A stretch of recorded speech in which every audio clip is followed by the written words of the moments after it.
What's up, everybody? Mike Ham here with another episode of Greetings from the Garden State. We are here in Mahwah, New Jersey, the most north that we've been as part of this show so far. I don't think we can get more north than this, but we are at Delaney Computer Services in Mahwah, New Jersey, like I said, with Rich Delaney. Rich, welcome to the show. Thanks, Mike. Good to be here. Yeah, it's good to have you here.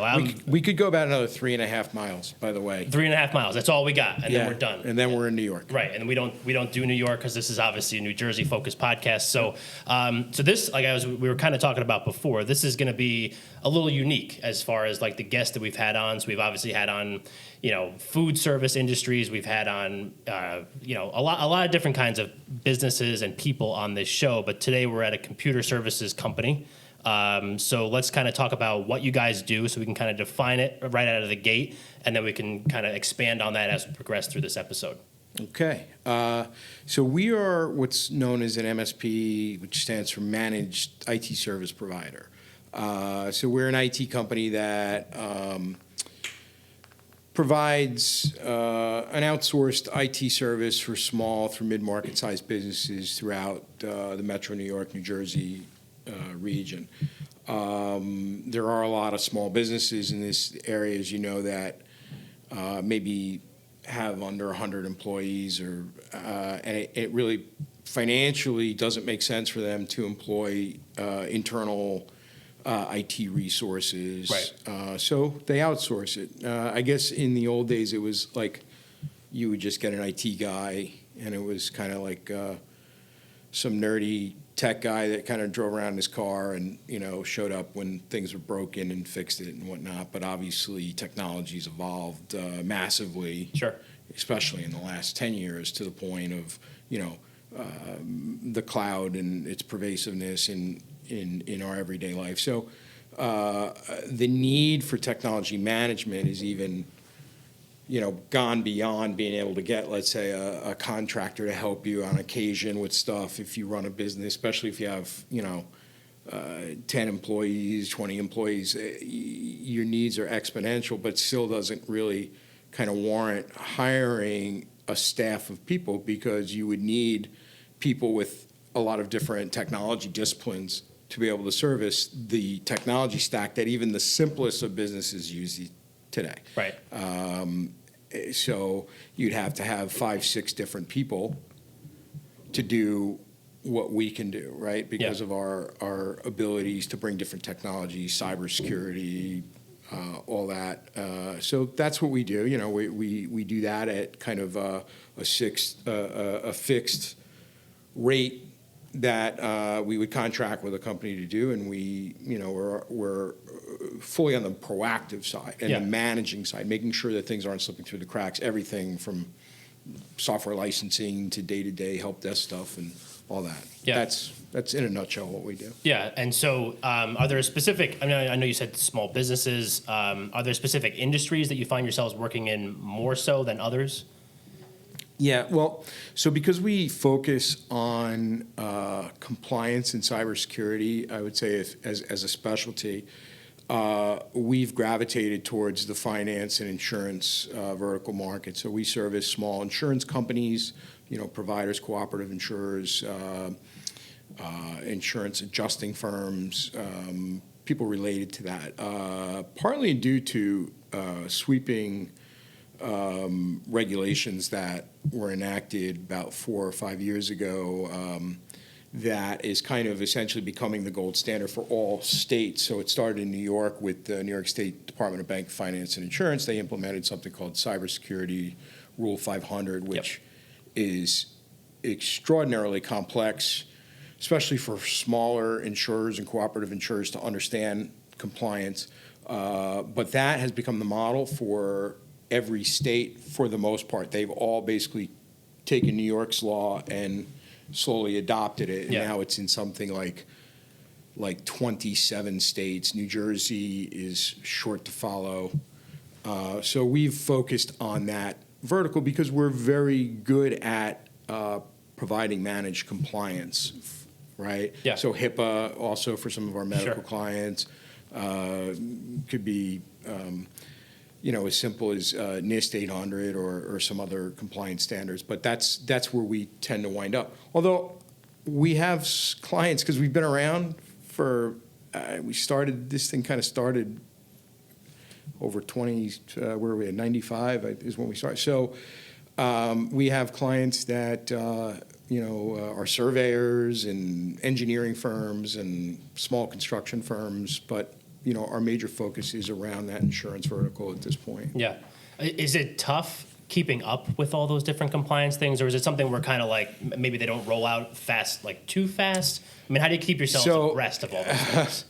It's a lot of research. It's a lot of staying on top, listening to things like this, right? Yeah. Business podcasts or industry focused podcasts, staying on top of a lot of continuing education, professional education.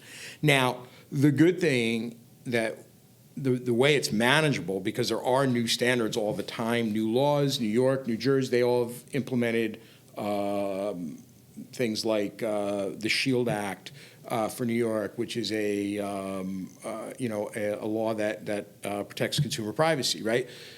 So the good thing about what we do is when we work with a client to begin with, we're designing an architecture of the technology around a compliance standard that's going to get 90% of most every compliance standard that's out there. Yeah. So whether I'm working for a company that produces art or anything else, we're still going to treat them as if they're handling, secret information. And Sure. if we build that framework around the technology design, Yeah. then getting them into an individual compliance standard is not that challenging. Right. Because it might be tweaking this, or it might be different administrative templates for different things. But yeah, essentially, if you can get to the core, then each add-on compliance standard is generally not too far out, right? So you Right. focus on what's different between them. Yeah. So you mentioned also in that answer that you've been doing this here at Delaney Computer Services since '95. Yeah, right? it was Around then. It was on my kitchen table. Okay. Yeah. When I started the business, and back in the mid '90s, if you remember, computers were like $4,000 if Yeah. you wanted like a Gateway 2000 Right. or And I remember Hewlett. the screens were like, at least the ones that I had in school were like this big. Yeah, exactly. They had Oregon Trail on them and stuff. Exactly. So at that point, the computers were out of reach for a lot of folks. And that's how my whole business started, actually. I was out of need because I was broke and I couldn't even afford a computer, which was a major interest of mine because I grew up with them. Right. But they evolved and the internet's hitting. Yeah. So now there's this renewed interest in technology. So I went out and bought the parts to build a computer, and I built a computer. Okay. And put it together. And at the time, a girlfriend of mine was working for a doctor's office in town, and they were like, hey, she's like, yeah, my boyfriend knows a lot about computers, and, and he just built a computer, and they were like, oh, can you have him come here and look at it? We need to get some computers. And, Yeah. And they literally, I sold them that computer that I just built, and with the proceeds, I built another one. Right. And I Just built keep another building, one, yeah. and then I made some money because you could build a computer for, let's say, half the price. Right. And, And what are you like picking them up from Circuit City? Just parts. Yeah. No, you would buy the parts. In those days, kind of like the gamers do now. Yeah, yeah. You buy a motherboard, Okay, a power okay, I supply. gotcha. So we would build the computers, and I, because I had a mechanical background. Sure. I knew about, so we were using quality components. In fact, some of these computers that we built are probably still floating around in some instance somewhere. I've seen them every once in a while. Right. Because back in the day, I was that computer guy, and I was in everybody's house, probably in Bergen County and Rockland County, and every business. And I was known as like the computer guy back then. Right. But that's not a sustainable growth business. Sure. It's, being a handyman essentially is not A computer something- handyman, yeah. Yeah, Yeah. it doesn't grow. It doesn't allow you to provide sustainable income or Sure. anything like that. Yeah. But that's how it started, right? Yeah. So literally on my kitchen table. Right. And then at what point, I mean, like you said, it's not necessarily a sustainable thing. So then do you have to kind of like immerse yourself more into that world and learn more about all these systems and Well, it is changing? most people that start these businesses, entrepreneurs or whatever, have a full-time gig. Right. And they're working. And somewhere in between, you're balancing this thing that's a passion project. Yeah.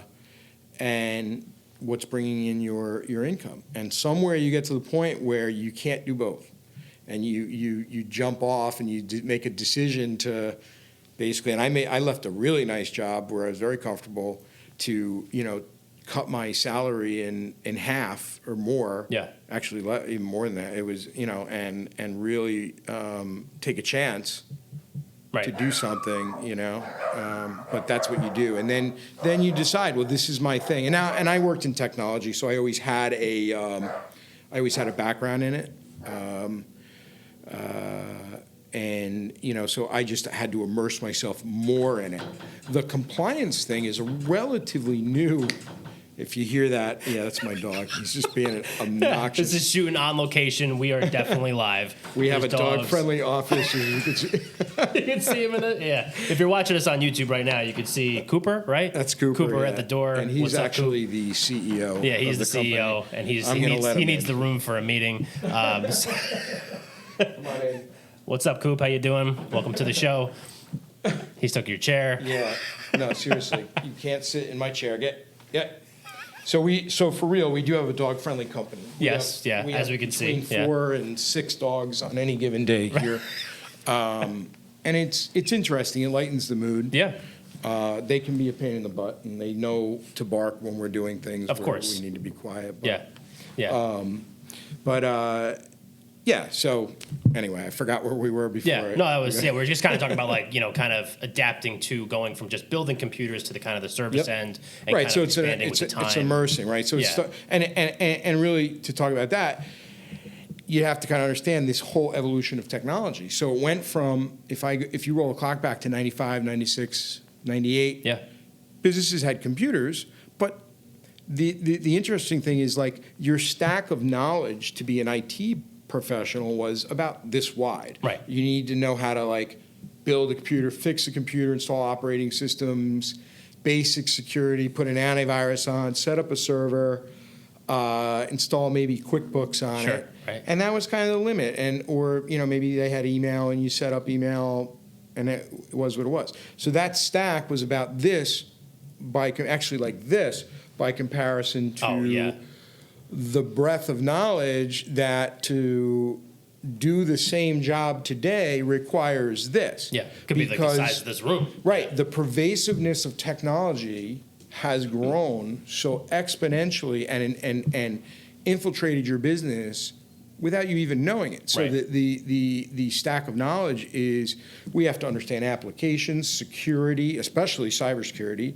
compliance, now to be in compliance as the legal system's catching up Yep. to understanding how the technology is being used. You hear about all these things being breached and computer systems and people's identities coming Yep. out Data and all leaks. that. Yeah, and Yeah. that's a real thing. So as this was evolving, we were always on the forefront of it, though. Sure. We saw it. I'm just part of my wiring is I'm good at picking up patterns and seeing things that are occurring in the wild. So we were always planning for these type of evolutionary changes Yeah. and doing things that was really that only enterprise companies were doing on IT service desks. In fact, the word wasn't even IT. That's a relatively new term. MIS service desks were doing to, stay ahead of problems. And, so we've always tried to evolve stay on, slightly ahead of the curve. Sure. So we're looking at trends so we can evolve our business models to stay ahead. And that's why, fast forward to now, we're still in business and we're just growing and we've survived every storm that there is and emerged a little stronger each time we've hit a challenge. Right. Yeah. Which I think is great. All right, so we're going to take our first break of this episode because it's a good segue into our second segment, I think. Cooper, anything to add in this segment? No? Okay. He's done. He's good. He made his mark. All right, so we are here in Mahwah, New Jersey at Delaney Computer Services with Rich Delaney. This is the Greetings from the Garden State podcast. I'm Mike Ham. We'll be right back. It is time for Today in New Jersey History. On January 3rd, 1846, Franklin Murphy was born in Jersey City, New Jersey. He enlisted in the Union Army at only 16 years of age and was mustered in as a private in Company A, 13th New Jersey Volunteer Infantry. He rose in rank during his field service to first lieutenant, and after the Civil War, he became the founder of the Murphy Varnish Company in Newark, New Jersey, and was the 31st governor of New Jersey, serving from 1902 to 1905. And that is Today in New Jersey History. And we're back. This is the Greens from the Garden State podcast. I'm Mike Ham. We are here at Delaney Computer Services in Mahwah, New Jersey with Rich Delaney. So, Rich, in the first part of this, we kind of talked a little bit about your background, the background of the business, and we found a perfect place. So you're like a pro. You were kind of forced, as you were saying, that you were kind of looking ahead and could put the patterns together. So you saw what this second segment was going to be. It's almost as if we kind of discussed it before. So we're going to kind of talk about every business, particularly over the last year and a half. And there's been obviously plenty of times where businesses and people and everything have faced challenges. So obviously this industry presents its own unique challenges than maybe like the pizza places we've had on the show, right, or the bakeries or the gyms or the whatever. So maybe let's kind of talk about some challenges today that maybe present themselves. We kind of talked about the breadth of knowledge that you need to have compared to maybe 1995 or 96 when you first started. But kind of let's talk about more specific things maybe to like today, things that you never even dreamed that you would have to be dealing with today. All right. I think that our challenges here are really going to be probably very similar to even the pizza shop or restaurants or any other variety of small businesses, moving companies, and everything else that's makes up the small business stew, for lack of a better term, right? Our challenges have really been probably primarily is around, I don't know that I want to call it a labor shortage. It's around the ability to attract. So prior to the COVID thing, I'll just preface it, I think that there's always been a challenge evolving over the last, let's say, 10 years of where technology and social media has left its mark on everyday life. So you've created a generation of folks coming up that really have higher expectations than are probably feasible for life. So what's happening is your pool of available resources for the last 10, 11, has been shrinking because there's maybe just some philosophical shifts in people where they come up thinking maybe that there's a higher paying job for them or what they're going to do is super important or whatnot. So we've suffered from that challenge for a long time. It's been magnified, though, tenfold in the last year and a half. Oh, yeah. COVID and that situation has created a bizarre situation where most small businesses cannot survive without folks that are on the, let's say, relatively entry-level side of the workforce. And we've found that some of our best people have come from the entry level because we get folks with the raw talent and impart our knowledge and craft a workforce around what we feel is the right way to do it, right? Because in technology, you'll find, especially with small IT companies or whatever, everybody's kind of got their way of doing it, right? It's not like being an architect building a building where there's building codes. You have guidelines and framework, but a lot of it comes down to the experience of that technologist and how they design technology infrastructures or whatever. So we've always had to kind of work with more entry-level folks or people that are on second careers because we just don't have the payroll to compete with Google, or any of these massive companies that, honestly, probably don't care whether we live or die. So, that's probably the biggest challenge. So now our biggest challenge is getting somebody that is willing to work and pay dues to learn. The other side of it, too, is people's expectations are real short. We're seeing that, like maybe somebody coming into the workforce now thinks spending a year at a company is like a lifetime. Yeah. And they're not willing to put that time in or pay that dues or whatever, and that's part of the challenge, We've been lucky. We have a fantastic staff here, but we're very selective about who we bring into the organization. Yeah. We're looking for people that fit, a mold or aren't looking at maybe jumping ship real quick and creating it. And whatever we've done has worked. We have a very consistent staff. We have people who have been here since the beginning. Yeah. But that's a challenge for anybody. Everywhere you go to a restaurant, they can't get waiters and waitresses. Of course, yeah. How do you attribute that? That's somebody's, if you live in a wealthier area, people have that expectation that maybe they don't have to roll their sleeves up and get dirty. Right. Or they deserve to do a job that's of a higher significant. And at the end of the day, those jobs are the most significant. Yeah. Right? There's nobody to make the food or bring the food out or make the coffee or bring the coffee out. Even the whole world's going to stop. Yeah, right. No coffee. There's Yeah, no world. I imagine that if nobody showed up at Dunkin' Donuts Right. during the pandemic or wherever to bring out and serve coffee. If it was bad without the coffee, imagine. It was bad with the coffee. Yeah, imagine. That'd be. We wouldn't even be here by then. Exactly. Yeah. So that's the challenge, right? And now you have to add again. Thanks, COVID. Sure. Supply chain issues. Yeah. So especially in technology, it's hitting technology, automotive.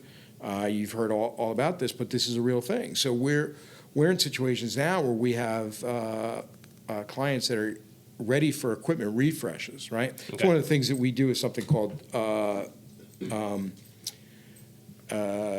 device as a service or IT as a service, where we can not only provide that IT support and systems and cloud stuff, but we also provide the devices that are necessary. So we can bring computers and servers and network gear to our clients where they don't necessarily have to outright purchase it, right? So they can kind of consume those devices as part of a monthly service. So we're in a position now where we have clients that are on these 48-month recycle, time to cycle up and replace gear that's becoming end of life or, inefficient. And we're seeing prices that are 20, 30% above market value. You can't even get 4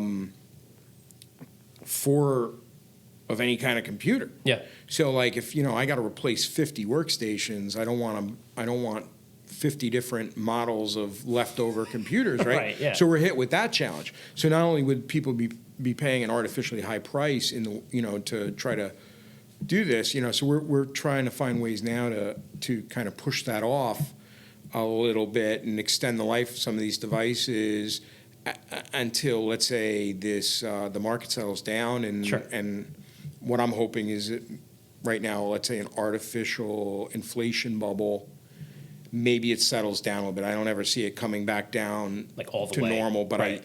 I think that there's this artificial demand or a high demand, which is bringing up an artificially high price on technology. Yeah.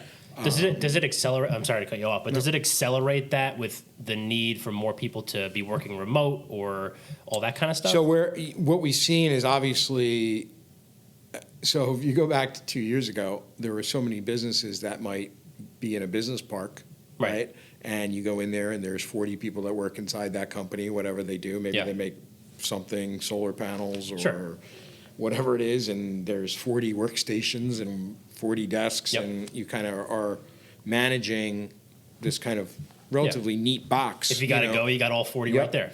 Yeah. Whereas now it's like, wow, everybody's had to rethink their disaster or business continuity plans.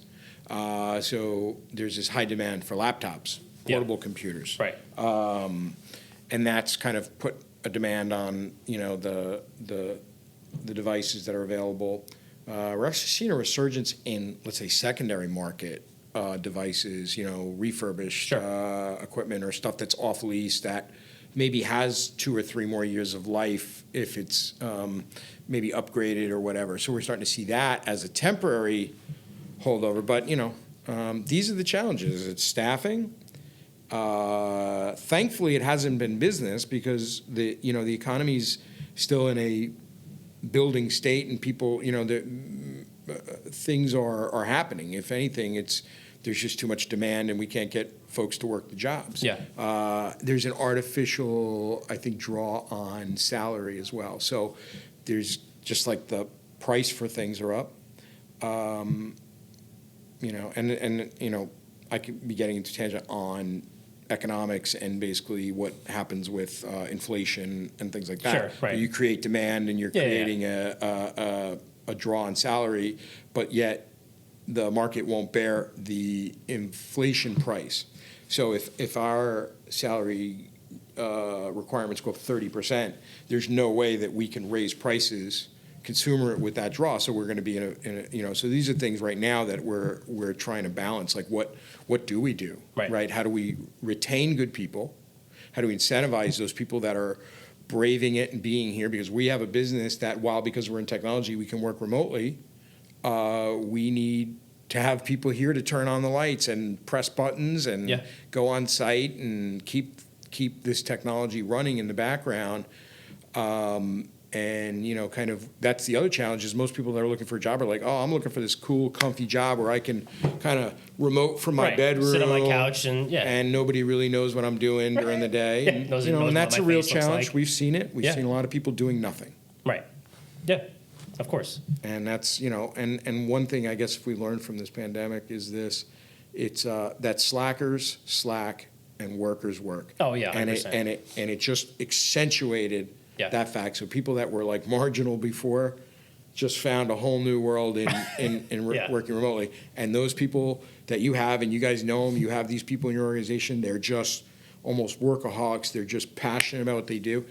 They wound up working probably 100% more. Yeah. And that was us. Our jobs got exponentially harder the day they announced that there was going to be a temporary lockdown. So like we went into like overdrive because everybody was calling up like, oh my God, my employees are going to have to work from home. What do we do? Yeah. So because we had always built those business continuity plans into every one of our clients. Okay. Yeah. Right. It was time to enact these plans that they never practiced for. Put a lot of load on the system. At-home learning was putting load on internet, draw even from the local providers. But everybody eventually caught up. But we worked almost around the clock for the first month, and really worked because of our business model. We weren't going to take advantage of any of our clients in this what was going to be temporary. Yeah. We wound up just going from managing one office in one location to managing 40 different locations for one company. Right. Because you were dealing with the internet not working at home. I'm trying to remote into my computer at work and it's not working. And it's like, well, you got to reboot your cable. It's making a dialing sound and a dial Whatever tone. it is, it's like all of a sudden we became responsible for 40 homes' personal internet connections. Yes.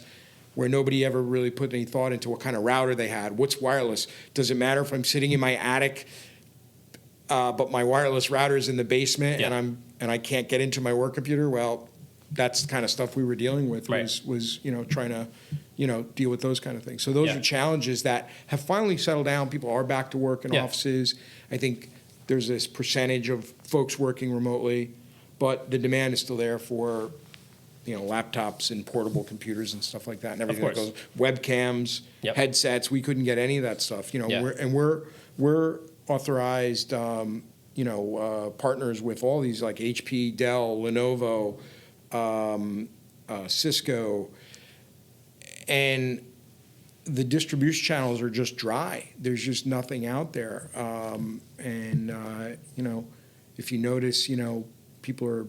Even if you go to the retail stores, there's a big difference between, while it looks the same, between commercial grade computer systems and like what would be available to you at home and things like that. So we've hit those kind of challenges, Yeah, which is crazy too. I mean, like I think that all of that, because that's one of the things I think that we're going to kind of get into a little bit here in our last segment, but talking about things that like cybersecurity, things like that, it's not something that people actually see. Right. You know what I mean? You see it. I mean, Right. you work on it all the time, but it's some things that people don't necessarily see. And then obviously, somebody can look at, a sandwich place and be like, well, they have 3 employees. They're just trying to get sandwiches out and like they're, short on help, but they don't know what's going on back here. Right. Like, why can't you just click a couple buttons and Right. figure it out and get me the computer that I need? But obviously this is a whole Yep. thing that's kind of trickled down to everybody, Right. in a variety of ways. And it's just, I think it's very cool also about how it's not cool that they did not necessarily practice these things, but maybe some things that you had implemented into their business continuity plans to kind of look ahead. Do you think that that's something that they're better off now that like they saw that it was there? Oh my they didn't God, practice it, and now I have some really cool testimonials from customers that were like, they didn't even realize what we were doing for them right. until that point. And I had small business owners calling me up that had contracted with us for years. And Yeah. they knew that we've always had their back and Right. seemed to manage everything Doing the job seamlessly. Yeah. Their networks have been up for 20 years somehow, And I remember getting calls and saying, listen, we have that's built right into your solution. We use some remote software that allows you to remote into your workstation at work. Yep. And, you can, even if you were sitting on an iPad, you could remote into your workstation if you had to, right? In some cases, we were digging up loaner computers for people that didn't have home computers, Yep. employees, key employees. We were able to salvage, because you don't need much resources if you're remoting into something and you're just essentially looking at screenshots. Right. But it was there the whole time, and it really did make them appreciate us at that time, where it was like, oh my God, we didn't even know we had this, Yeah. So, in that aspect, I think it strengthened the relationships. That said, one of the things about our industry is it's not what have you done for me. It's what have you done for me lately. Exactly. People do have short memories Yeah. sometimes, but Right. your good clients don't. They have Yeah. very long memories, and the room we're sitting in it doubles as our business continuity suite. So we've had various companies in here over the years that really do know when they were hit by hurricane, floods, Yep. where we had to get their core staff off-site and running. One company, very transactional business, where if they couldn't process things, they would have had about 3 or 4 days before somebody went to another company, Yeah. to get that services, because they're necessary business services to keep Right. their business running. Yeah. And, we've been able to, over the years, save some companies bacon by putting their core staff up in our operations area. Yeah. Awesome. Yeah. No, that's great. All right. So we're going to take our second break, our last break of this episode. So again, we were here at Delaney Computer Services in Mahwah, New Jersey with Rich Delaney. This is the Greetings from the Garden State podcast. I'm Mike Ham. We'll be right back. It is time for your New Jersey fun fact of the day. Did you know that New Jersey has the most shopping malls in one area in the world, with 7 malls in a 25 square mile radius? And that is your New Jersey fun fact of the day. All right, we're back with our last segment here at Delaney Computer Services in Mahwah, New Jersey with Rich Delaney. I'm Mike Ham. This is the Greetings from the Garden State podcast. So in the first segment, we talked about the background of the business. We talked about a little bit about your background. We just kind of went through some challenges that you're facing today and kind of how you've navigated that here at your own business and then also with your clients, which is just definitely something that, requires a lot of TLC, I would imagine, and hard work for sure. In our last segment of this show, we normally like to try to tie it back to the community in some way, right? So what we're going to do here is kind of do like a little PSA for cybersecurity, the concepts of MSP, what that is, and how that maybe can help people that are listening to this episode. They listen to you talk. Obviously, you know what you're doing. I mean, the guy built computers. Now, I'm sure not everybody listening has built a computer. I know I haven't. But let's talk a little bit about that. So let's do some educational stuff for our listeners on like what they should be, some basics maybe. So I'd like to maybe just preface that with saying one thing. So technology is this kind of really wide umbrella of skill sets. So it's kind of funny. You would think that maybe like, hey, building a computer is actually a pretty minor siloed thing. Right. It's not as hard as one would think. Okay. The hardest part of technology is what you can't see. It is the stack of technology that surrounds these physical assets like a workstation or a laptop. It's the infrastructure behind it. It's the design of that infrastructure. It's the design of these cloud tools and the way that these cloud things fit together and how they're secured, there is this push to have technology become more and more pervasive in our lives. That means that mom and dad, grandma and grandpa are using computers now. And with that, there is obviously a massive increase in the amount of cybercrime that's happening. Yeah. The interesting thing about cybercrime is it's really the same as regular crime. The old school, some of it is scams that have been around for 6,000 years, just being executed using technology. Sure. The stuff that's happening, though, is getting worse and worse. And a lot of this stuff obviously emanating from outside the U.S. in places where it's extraordinarily poor and there's highly educated people. Yeah. Right? There are call centers in Pakistan where it's real business. So they're operated like real call centers where they do nothing but try to scam people into car warranties and things like that. On the mild side, to calling you up and saying they're calling from the IRS or they're calling from the FBI and you're under investigation and get you to go to the store to buy a Walmart gift card. But people fall for that. Yeah. So we've seen this play out in the business world, and there is a wide set of skill sets out there.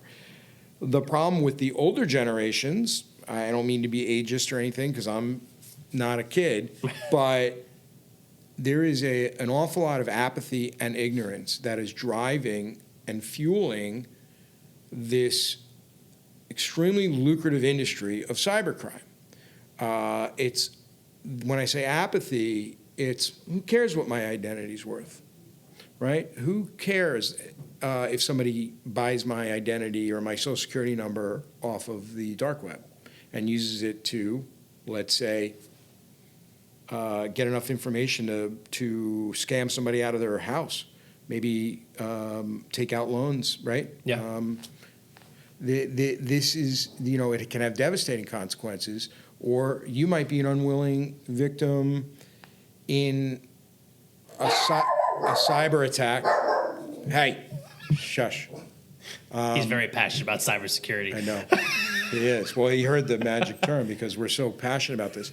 The problem is the people don't know where they're being affected. Right. So like your computer gets compromised as an example because you've clicked on a phishing email. Yep. Haven't even seen anything. You don't know anything's happening. But somebody's leveraging your email account and attacking everybody else that's in your address book. You don't know what's happening because they've built rules to suppress the bounce back emails or people replying to you, and you don't know anything's going on. Meanwhile, emails are being sent like, because they know you, they're opening them up, and there's probably a link that carries a malicious payload that may implement some ransomware or just propagate that even further. Right. So this apathy aspect of like, why should I care about this, right? So we're part of the risk and that kind of wide skill set we have to have.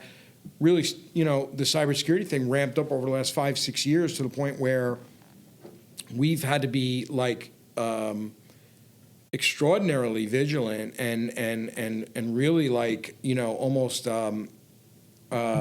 proselytizing with people to get them to care. Sure. Right. So we, as a rule, all of our clients engage in ongoing cybersecurity awareness training. So we've had to almost like your insurance wants to do safe driver things to give you a lower. So we've said, look, part of the discounts that we're building into your agreements are contingent on your staff taking ongoing cybersecurity awareness training. And we have video-led training with very short training videos of scam du jour, right? So if there's a new scam out, like right now, there's a Facebook scam out that's really nasty. It's caught a few people off guard, where a lot of folks are using Facebook Marketplace, okay? Right. And you're selling something. Let's say you're going to sell this podcast mic on Facebook Marketplace. Yeah. Somebody says, hey, I'm interested, is that pod mic still available? But just to ensure that you're not a scammer, I need you to send me a code, because we're used to doing some of these security things we don't understand, like multi-factor authentication. Yep. And they send you a link to something in Google, and you unwillingly click it, and you give them the code.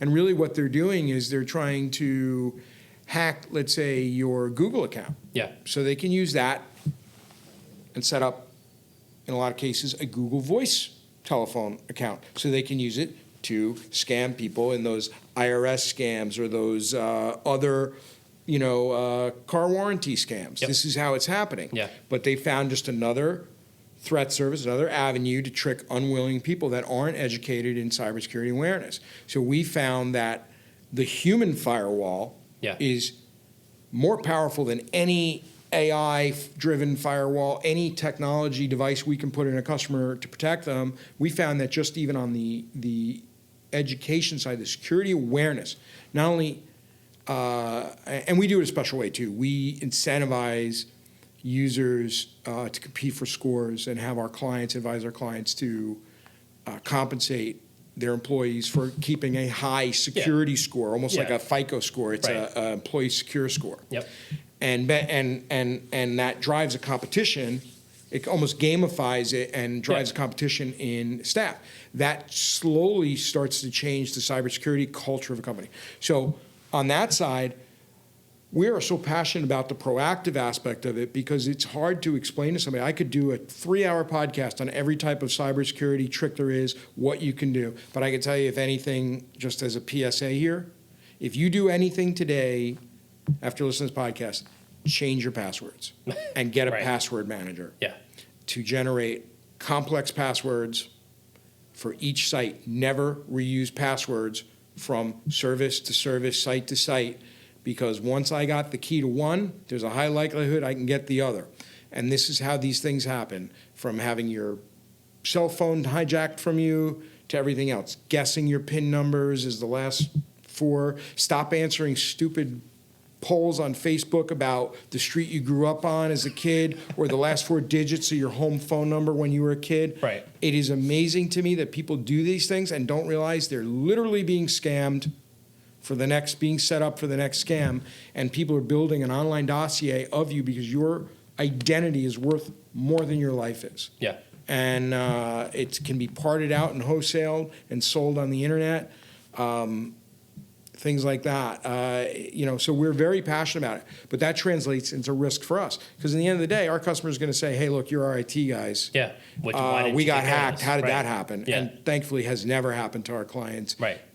We have always implemented, since before the term cybersecurity, which is also another new term.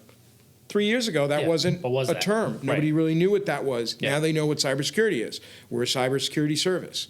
We're a managed cybersecurity company, all wrapped into one whole IT company. And it used to be that you had an IT company, and then you had a security company. Right. And that expectation has been drilled further down into having one company that does everything. Yep. Because how can one not you got to connect to the other? Talking to each other, right? Yep. So long story short there is, cybersecurity is everything to you, whether you know it or not. You're not caring about it affects other people and is responsible for the breaching of people's personal information, identities, credits, houses being taken out from underneath them. Yeah. You have a responsibility to understand this stuff. You cannot stick your head in the sand and say, I don't get technology these days. So, we are passionate about cybersecurity awareness in all of our clients. Forget about all the cool high-tech things we do, like, SOC and SIM services and, round-the-clock, 24-hour-a-day monitoring, through AI, looking for sneaky, weird things that could be something, right? Yeah. And, I'm just talking about the basics, like your human firewall is our number one priority with our clients is educating. Yeah. No, I love that. All right. So if people are listening to this episode and they're like, because we have a lot of small businesses that we've had on the show. We've had, people that own small businesses, work for small businesses, a lot of different types of businesses on this show. If they're listening to this and be like, hey, Rich clearly knows what he's talking about. He's passionate about this stuff.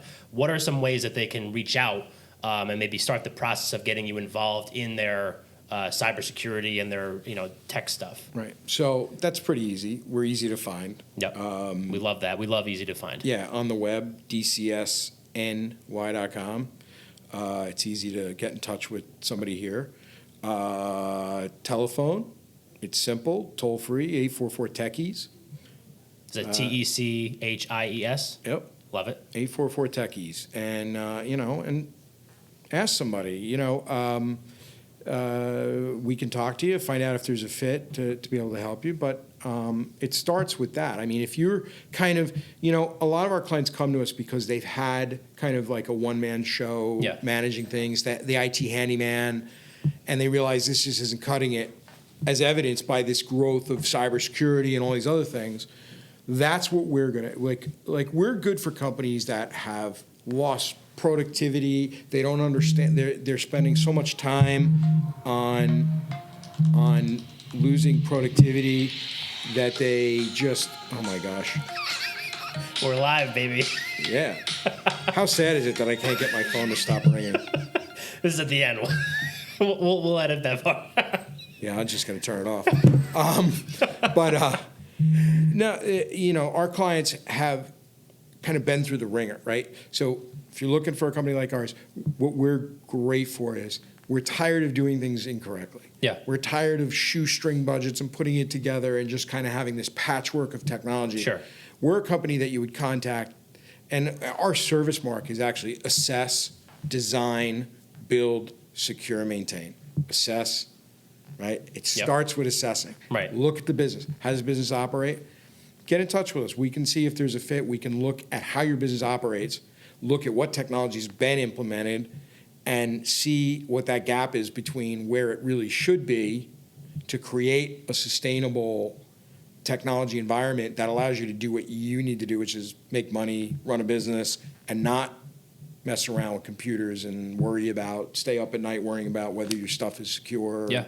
You're a click away from breaching all your clients' data or whatever. Exactly. That's kind of what we do. So easy, dcsny.com or 844-TECHIES, or find us on Facebook or LinkedIn or any of the other usual places. Yeah, love that. I love that. And how pumped were you when you got 844-TECHIES? I think that's such a great telephone number. I got that. I might just call it ago. just so that I could type in 844-TECHIES. Yeah, there was a lot of debate about that, whether it sounded too consumery or if it wasn't. But now I think it's one easy to remember. It's on our trucks. It's on our cars. You can see it. But I think it's easy to remember. Our clients seem to remember it. Yeah, I love that. All right, so I'll make sure that I put dcsny.com in the show notes along with 844-TECHIES. So if you do want to reach out to Rich about Delaney Computer Services, please do. Obviously, he has a wealth of knowledge. He's been doing it for, you said the oldest, right? Yeah, we started, I think I tracked it back to kind of when it became a business was 94, when it was literally like I said, I was assembling computers on my kitchen table. Right. We've been at it where we've had, businesses, as a lot of your listeners know, small businesses have different iterations. It's you yourself back at one point and you add your first employee. We're up to about 22, 23 folks that are part of our core staff. Yep. And that's grown over. We really kicked it into high gear really around 2002, I would say, is when, we started becoming an IT provider for business and then really heading off the entire managed IT space is about 10, 11, 12 years. It's a newer concept of managed services. Yeah. It's typically based on fixed flat fee and proactiveness versus kind of the reactive kind of style, pay by the hour type stuff, where you just lose because your pain is somebody's profit in that model. Exactly. And it just doesn't work. Right. So, which is great. And I think that is a great way to kind of make sure that people know what they're getting when they work here. And I think what you said before, the assess side of it, to make sure that you guys are good fits. And I think that's the biggest thing. Let me give you if there is an IT company out there that is willing to jump into your stuff and say, yeah, no problem, and They're not sitting there saying, hey, listen, before we get engaged, we need to assess what you have going on. Red flag. Yeah. Because you're going to pay for it by death by 1,000 paper cuts. Right. And with us, we're sometimes a little bit hard to swallow for some folks. Sure. They don't want to kind of engage with somebody to do a proper assessment because they're in a rush or whatever, but it always works. We never fail when we do it this way. We know exactly how to design the right. And technology, seen and unseen, is all stuff that we have to put together, whether it's virtual or it's physical. Right. That design is what's usually lacking in 99% of the clients we look at, is it's just stuff that's been strung together. So again, we focus on that assess and then design. Right? And then we build it, and then we lock it down, and then we maintain it. And that cycle starts over and over again on a period, 3 to 4 years, right? But the concept is to create well-running, secure technology that allows you to run your business. Not every day there's an IT emergency, right? And that's kind of that managed service concept, right? Yeah, I love it. All right, so that is going to wrap up our show. Rich, thank you so much for having me here today. Sure, my pleasure. And thank you for coming on the show. We really appreciate it. So dcsny.com is the website. 844-TECHIES is the phone number. We were here today in Mahwah, New Jersey at Delaney Computer Services with Rich Delaney. I'm Mike Ham. This is the Greetings from the Garden State podcast. Thank you for listening to this episode, and we'll see you next week.